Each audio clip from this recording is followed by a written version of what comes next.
ನಮಸ್ತೆ ಸ್ನೇಹಿತರೆ, ರೀಸೆಂಟಾಗಿ ನಾನು ದಾವಣಗೆರೆಗೆ ಹೋಗಿದ್ದೆ. ಅಲ್ಲಿ ಐಕಾಂತಿ ಖಾನ್ ಅವರು ಪಾರಂಪರಿಕ ಬೀಜೋತ್ಸವ ಅಂತ ಒಂದು ಕಾರ್ಯಕ್ರಮನ ಆರ್ಗನೈಸ್ ಮಾಡಿದ್ರು. ಈ ಕಾರ್ಯಕ್ರಮದಲ್ಲಿ ಭಾರತದಿಂದ ಬೇರೆ ಬೇರೆ ಜಾಗದಿಂದ ಬಂದು ಇಲ್ಲಿ ಅವರ ಪಾರಂಪರಿಕ ಬೀಜಗಳನ್ನ ಮಾರಾಟ ಮಾಡ್ತಿದ್ರು. ಜೊತೆಗೆ ಇನ್ನ ತಿಂಡಿ ತಿನಿಸುಗಳು, ಆಮೇಲೆ ಪ್ರಾವಿಷನ್ಸ್, ಆಮೇಲೆ ಸಸಿಗಳು, ಇದೆಲ್ಲ ಕೂಡ ನಮ್ಗೆ ಕೊಂಡ್ಕೊಳ್ಳಕ್ಕೆ ಅವಕಾಶಗಳಿತ್ತು. ಇದೆಲ್ಲದರ ಜೊತೆಗೆ ಸೆಮಿನಾರ್ಸ್ ಕೂಡ ನಡೀತಾ ಇತ್ತು. ಸೆಮಿನಾರ್ಸ್ ಗಳಲ್ಲಿ ಸಾಕಷ್ಟು ಬೇರೆ ಬೇರೆ ಟಾಪಿಕ್ಸ್ ಗಳ ಬಗ್ಗೆ ಮಾತಾಡ್ತಿದ್ರು. ಸೊ ಇದೆಲ್ಲ ಅಟೆಂಡ್ ಮಾಡಿದ್ದೆ. ಅದರ ಜೊತೆಗೆ ಚೌಕಾಬಾರ ಅಂತ ಕೂಡ ಒಂದು ಟಾಪಿಕ್ ಇತ್ತು. ಸೊ ಇದನ್ನ ಸಂತೋಷ್ ನಾಯ್ಕನ್ ಅವರು ಪ್ರೆಸೆಂಟೇಶನ್ ಮಾಡಿದ್ರು. ಸೊ ಅದನ್ನ ತಿಳ್ಕೊಂಡು ನಾನು ನಮ್ಮ ಮನೆ ಪಕ್ಕದಲ್ಲಿ ಒಂದು ಖಾಲಿ ಸೈಟ್ ಇತ್ತು. ಸೊ ಅದರಲ್ಲಿ ಸಣ್ಣ ಪುಟ್ಟ ಏನಾದರೂ ಒಂದು ಟ್ರೈ ಮಾಡ್ತಾ ಇರ್ತೀನಿ. ಸೊ ನನಗೆ ನ್ಯಾಚುರಲ್ ಫಾರ್ಮಿಂಗ್ ಬಗ್ಗೆ ತುಂಬಾ ಆಸಕ್ತಿ ಇರೋದ್ರಿಂದ ಅವ್ರು ಹೇಳ್ಕೊಟ್ಟಿರೋ ಮೆಥಡ್ ನಾನೇ ಇಂಪ್ಲಿಮೆಂಟ್ ಮಾಡಿ ನೋಡೋಣ ಅಂತ ಇಲ್ಲೊಂದು ಟ್ರೈ ಮಾಡಿರೋದು. ಈ ಚೌಕಾಬಾರದ ಬಗ್ಗೆ ಇನ್ನ ಒಂದಷ್ಟು ಮಾಹಿತಿ ನನಗೆ ಐಕಾಂತಿಕ ಅವರ ಯೂಟ್ಯೂಬ್ ಚಾನೆಲ್ ನಲ್ಲಿ ಕೂಡ ಸಿಕ್ತು. ಸೊ ಅವರು ಅಚ್ಚರಿ ಗಡಿಗೆ ಅಂತ ಹೇಳ್ಬಿಟ್ಟು ಒಂದಷ್ಟು ಪ್ರೋಗ್ರಾಮ್ಸ್ ನ ಮಾಡ್ತಾರೆ. ಅದರಲ್ಲಿ ಈ ಚೌಕಾಬಾರನ ಪ್ರಾಕ್ಟಿಕಲ್ ಆಗಿ ಹೇಳ್ಕೊಡ್ತಾರಲ್ಲಿ. ಸೊ ಅದ್ರ ಬಗ್ಗೆ ಒಂದು ವಿಡಿಯೋಸ್ ಕೂಡ ಹಾಕಿದ್ರು. ಮತ್ತೆ ವೀರೇಶ್ ಅಡವಿ ತೋಟ ಅಂತಿದೆ. ಸೊ ಅವರ ಚಾನೆಲ್ ನಲ್ಲಿ ಕೂಡ ಅವರು ಮಾಡಿರುವಂತ ಚೌಕಾಬಾರದ ವೆಜಿಟೇಬಲ್ ಬೆಡ್ ಬಗ್ಗೆ ಅಪ್ಡೇಟ್ಸ್ ಕೊಡ್ತಾ ಇದ್ರು. ಸೊ ಇದೆಲ್ಲ ನೋಡಿ ನನಗೇನ್ ಅರ್ಥ ಆಯ್ತು ಅದನ್ನ ನಾನಿಲ್ಲಿ ಟ್ರೈ ಮಾಡಿರೋದು. ನಾನು ಟ್ರೈ ಮಾಡಿರೋ ಚೌಕಾಬಾರ ಮೆಥಡ್ ನ ನಿಮ್ಮ ಜೊತೆ ಹಂಚ್ಕೋತಾ ಇದ್ದೀನಿ. ಸೊ ಇಲ್ಲಿ ನಾನು ಬಿಗಿನಿಂಗ್ ಸ್ಟೇಜಸ್ ಅಲ್ಲಿ ಏನೇನು ಸಮಸ್ಯೆ ಆಯ್ತು, ಆಮೇಲೆ ಹೇಗೆ ಪ್ರೋಗ್ರೆಸ್ ಆಗಿದೆ ಅಂತ ಹೇಳ್ಬಿಟ್ಟು ನಿಮ್ಮ ಜೊತೆ ಹಂಚ್ಕೋತಾ ಇದ್ದೀನಿ. ಆದಷ್ಟು ಸಣ್ಣದಾಗೆ ಹೇಳಕ್ ಟ್ರೈ ಮಾಡ್ತಿದ್ದೀನಿ. ಚೌಕಾಬಾರ ಅಂದ್ರೆ ಬೇಸಿಕಲಿ ಒಂದು 3x3 ಫೀಟ್ ಒಂದು ಚೌಕ ಅಂತ ನಾವು ತಗೊಳ್ತೀವಿ. ಅದರಲ್ಲಿ 5 ಚೌಕನ ನಾವು ಮಾಡಿ ಒಂದು ರೈಸಿಂಗ್ ಬೆಡ್ ನ ನಾವು ಕ್ರಿಯೇಟ್ ಮಾಡೋದು. ಸೊ ಈ ಬೆಡ್ ನ ಕ್ರಿಯೇಟ್ ಮಾಡಕ್ಕೆ ನಾವು 15 ಅಡಿ ಉದ್ದ, ಆಮೇಲೆ 3 ಅಡಿ ಅಗಲ, ಆಮೇಲೆ 9 ಇಂಚು ಹೈಟ್ ಇರಬೇಕು ರೈಸಿಂಗ್ ಬೆಡ್. ಈ ರೀತಿ ನಾವು ಇದನ್ನ ಕನ್ಸ್ಟ್ರಕ್ಟ್ ಮಾಡೋದು. ಸೊ ಇದಕ್ಕೆ ಕನ್ಸ್ಟ್ರಕ್ಟ್ ಮಾಡಕ್ಕೆ ನಾವು ಸುತ್ತ ಟೈಲ್ಸ್ಗಳನ್ನ ಯೂಸ್ ಮಾಡ್ಬೋದು, ಹೆಂಚುಗಳನ್ನ ಯೂಸ್ ಮಾಡ್ಬೋದು, ಇಲ್ಲ ನಿಮಗೆ ಯಾವ್ದು ಅನ್ಸುತ್ತೆ ಸೂಕ್ತವಾಗಿರುವಂಥದ್ದು ಸಪೋರ್ಟಿಂಗ್ ನೀವು ಯೂಸ್ ಮಾಡ್ಬೋದು. ಇಲ್ಲಿ ನಾನು ಟೈಲ್ಸ್ನ ಯೂಸ್ ಮಾಡ್ತಿದ್ದೀನಿ. ಇಲ್ಲಿ ನಾನು ಯೂಸ್ ಮಾಡ್ತಿರೋ ಟೈಲ್ಸ್ ಬಂದ್ಬಿಟ್ಟು 2x1 ಫೀಟ್ ಟೈಲ್ಸ್ನ ಯೂಸ್ ಮಾಡ್ತಿದ್ದೀನಿ. ಇಲ್ಲಿ ನಾನು 3x12 ಫೀಟ್ ಅಷ್ಟು ಬಾಕ್ಸ್ನ ಮಾಡ್ತಿರೋದು, ಅಂದರೆ 4 ಚೌಕ ಬರುತ್ತೆ.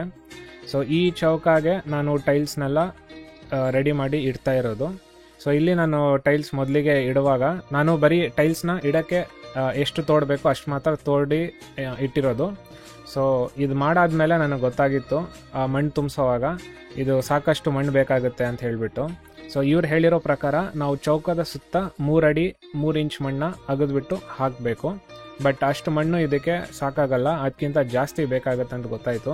ಸೊ ಆ ಟೈಮಲ್ಲಿ ನಾನು ಮತ್ತೆ ಸಂತೋಷ್ ನಾಯ್ಕ ಅವ್ರನ್ನ ಕೇಳಿದೆ. ಸೊ ಈ ರೀತಿ ಸಮಸ್ಯೆ ಏನೋ ಆಗಿದೆ, ಮಣ್ಣು ಸಾಕಾಗ್ತಿಲ್ಲ, ಏನು ಮಾಡಬೇಕು ಅಂತ ಹೇಳ್ಬಿಟ್ಟು. ಆಗ ಅವ್ರು ಹೇಳಿದ್ರು, ಅರ್ಧ ಅಡಿ ನಾವು ತೋಡ್ಬಿಟ್ಟು ಟೈಲ್ಸ್ನ ಇಡಬೇಕು, ಆಗ ನಮಗೆ 6 ಇಂಚ್ ಮಣ್ಣು ಅಲ್ಲೇ ಸಾಕಾಗುತ್ತೆ. ಇನ್ನು ಮಿಕ್ಕಿರೋ 3 ಇಂಚ್ ಮಾತ್ರ ನಾವು ಕವರ್ ಮಾಡಬೇಕು. ಅದು ನಮಗೆ ಸುತ್ತಮುತ್ತ 3 ಫೀಟ್ ಜಾಗದಲ್ಲಿ 3 ಇಂಚ್ ಮಣ್ಣು ನಾವೇನು ತೋಡ್ತೀವಿ ಅದರಲ್ಲಿ ಸಾಕಾಗುತ್ತೆ ಅಂತ ಹೇಳಿದ್ರು. ಸೊ ಅವಾಗ ನನಗೆ ಅನಿಸ್ತು, ಓಕೆ ಇವ್ರು ಹೇಳಿರೋದು ಕರೆಕ್ಟಾಗಿದೆ, ನಾನು ಮಾಡಿರೋ ಮೆಥಡ್ ತಪ್ಪು ಅಂತ ಹೇಳ್ಬಿಟ್ಟು. ಸೊ ಅವಾಗ ನಾನು ಮತ್ತೆ ಮಣ್ಣನ್ನ ಟೈಲ್ಸ್ನೆಲ್ಲ ತೆಗ್ದಾಕ್ಬಿಟ್ಟು ಮಣ್ಣನ್ನ ಮತ್ತೆ ನಾನು ತೋಡಿ 6 ಇಂಚಷ್ಟು ಸುತ್ತ ತೋಡಿ ಮತ್ತೆ ನಾನು ಟೈಲ್ಸ್ನ ಸೆಟ್ ಮಾಡಿದ್ದೀನಿ. ಸೊ ಇಲ್ಲಿ ನಮ್ಮ ಪಕ್ಕದ ಖಾಲಿ ಸೈಟ್ನಲ್ಲಿ ಏನಂತ ಹೇಳಿದ್ರೆ ಸಾಕಷ್ಟು ಗಾಜುಗಳು ಮತ್ತೆ ಪ್ಲಾಸ್ಟಿಕ್ ಸಾಮಾನು, ಅಂದರೆ ಮುಂಚೆ ಸುತ್ತಮುತ್ತ ಎಲ್ಲ ಮನೆ ಕಟ್ಸಿದ್ರಲ್ಲ, ಆವಾಗ ಅವರು ವಾಸವಾಗಕ್ಕೆ ಒಂದಷ್ಟು ಜಾಗಗಳನ್ನ ಮಾಡಿದ್ರು. ಸೊ ಅದರದ್ದು ಬಾಟಲ್ಸ್ ಅದೆಲ್ಲ ತುಂಬ ಇತ್ತು. ಸೊ ಅದನ್ನೆಲ್ಲ ಆಯ್ದುಬಿಟ್ಟು ಬರೀ ಮಣ್ಣ ನಾನು ತೆಗ್ದಾಕಕ್ಕೆ ತುಂಬ ಟೈಮ್ ತಗೊಳ್ತು. ಸೊ ಈ ರೀತಿ ನಾನು ಕಂಪ್ಲೀಟಾಗಿ ಸುತ್ತ 6 ಇಂಚಷ್ಟು ಅಗ್ದು ಸೆಂಟ್ರಲ್ ನೋಡ್ಬೋದು, ನಾನು ಕಾಲೆಲ್ಲ ಇಟ್ಟು ತುಂಬ ಮಣ್ಣು ಕಂಪ್ರೆಸ್ ಥರ ಆಗಿಬಿಟ್ಟಿದೆ. ಸೊ ಇದನ್ನೆಲ್ಲ ಮತ್ತೆ ನಾನು ರೆಡಿ ಮಾಡ್ತೀನಿ. ಸೊ ಈ ರೀತಿಯಾದಂಥ ನಾವು ಒಂದು ಚೌಕನ ರೆಡಿ ಮಾಡ್ಕೋಬೇಕು. ಇದಾದ್ಮೇಲೆ ನೆಕ್ಸ್ಟು ನಾವು ಟೈಲ್ಸ್ ಇಡೋಕ್ಕೆ ಸ್ಟಾರ್ಟ್ ಮಾಡ್ತೀವಿ. ಸೊ ಟೈಲ್ಸ್ ಇಡೋಕ್ಕೆ ನಾನು ಹಾಗೆ ನಮ್ಮ ತಂದೆಯವರ ಸಹಾಯ ಸ್ವಲ್ಪ ತೊಗೊಂಡೆ. ಸೊ ಇದೆಲ್ಲ ಟೈಲ್ಸು 6 ಇಂಚಷ್ಟು ನಾವು ತೋಡಿ, ಇದು ಅರ್ಧದಷ್ಟಾದರೂ ನಾವು ಟೈಲ್ಸ್ ಹೋಗಿರುತ್ತೆ.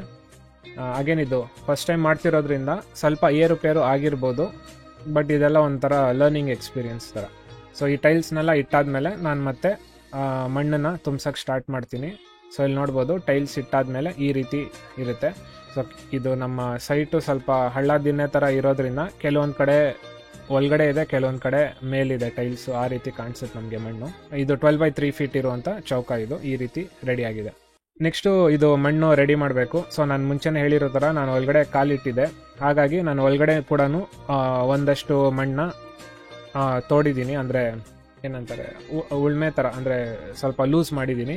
ಅದಾದಮೇಲೆ ಅದ್ರ ಸುತ್ತ ಇದ್ದಿದ್ದು 3 ಅಡಿನಲ್ಲಿ ಎಷ್ಟಾಗುತ್ತೋ ಅಷ್ಟು ಮಣ್ಣ ನಾನು ಫಿಲ್ ಮಾಡೋಕ್ಕೆ ಟ್ರೈ ಮಾಡಿದೆ. ಇದಾದ್ಮೇಲೆ ಸ್ವಲ್ಪ ಸೈಟ್ನಲ್ಲೇ ಬೇರೆ ಕಡೆ ಜಾಗದಿಂದ ಕೂಡ ಮಣ್ಣ ತೊಗೊಂಡ್ಬಂದು ಹಾಕಿ ಫಿಲ್ ಮಾಡಿರೋದು. ಫೈನಲ್ ಆಗಿ ನಾವು ಕಂಪ್ಲೀಟ್ ಆಗಿ ಮಣ್ಣು ಹಾಕಿದ್ಮೇಲೆ ಈ ರೀತಿ ಕಾಣಿಸುತ್ತೆ. ಇದಾದ್ಮೇಲೆ ಅವರು ಹೇಳಿರೋ ಮೆಥಡ್ನಲ್ಲಿ ಬೀಜ ಎಲ್ಲ ಬಿತ್ತನೆ ಮಾಡಿ ನಾನು ಮಲ್ಚಿಂಗ್ ಮಾಡಾದ್ಮೇಲೆ ನಮಗೆ ಫೈನಲ್ ಆಗಿ ಚೌಕ ಈ ರೀತಿ ರೆಡಿ ಆಗುತ್ತೆ, ಚೌಕಾಬಾರ. ಬೀಜಗಳು ಕೂಡ ಅಷ್ಟೇ, ನಾನು ಪಾರಂಪರಿಕ ಬೀಜೋತ್ಸವದಲ್ಲಿ ಪದ್ಮಮ್ಮ ಅಂತ ಅವರು ಒಂದು ಸ್ಟಾಲ್ನ ಹಾಕಿದ್ರು, ಅವ್ರ ಹತ್ರನೇ ಬೀಜಗಳನ್ನ ತಗೊಂಡಿದ್ದೆ. ಆ ಬೀಜಗಳನ್ನೇ ಇಲ್ಲಿ ನಾನು ಹಾಕಿರೋದು. ಇಲ್ಲಿವರೆಗೂ ನಾನು ಟ್ರೈ ಮಾಡಿರುವಂತ ಪ್ರಯತ್ನ ಇದು. ಇದ್ರ ಮೇಲೆ ನಾನು ಅಪ್ಡೇಟ್ಸ್ 1 ವಾರಕ್ಕೆ 2 ವಾರಕ್ಕೆ ಇಲ್ಲ 1 ತಿಂಗಳ ಆಗ್ತಾಂಗೆ ಏನಾದ್ರು ಪ್ರೋಗ್ರೆಸ್ ಕಾಣಿಸಿದ್ರೆ ನಾನು ನಿಮ್ಗೆ ಅಪ್ಡೇಟ್ ಮಾಡ್ತಾ ಇರ್ತೀನಿ. ಸೊ ಅಗೇನ್ ಈ ಇನ್ಫಾರ್ಮೇಶನ್ ಎಲ್ಲ ನಾನು ನನಗೇನು ಅರ್ಥ ಆಗಿದೆ ಅದ್ರ ಮೇಲೆ ನಾನು ಮಾಡಿರೋದು. ಸೊ ನೀವಿನ್ನ ಡೀಟೇಲ್ ಆಗಿ ಐಕಾಂತಿಕ ಅವ್ರನ್ನ ಕಾಂಟ್ಯಾಕ್ಟ್ ಮಾಡಿ ನೀವು ತಿಳ್ಕೊಬೋದು. ಸೊ ಅವ್ರ ವೆಬ್ಸೈಟ್ಸ್ ಇದೆ, ಆಮೇಲೆ ಅವ್ರ ಯೂಟ್ಯೂಬ್ ಚಾನಲ್ ಕೂಡ ಇದೆ. ಸೊ ನೀವು ಅವ್ರಿಗೆ ಸಂಪರ್ಕಿಸಿದ್ರೆ ಅವರು ನಿಮಗೆ ಹೆಲ್ಪ್ ಮಾಡ್ತಾರೆ. ಸೊ ಧನ್ಯವಾದಗಳು.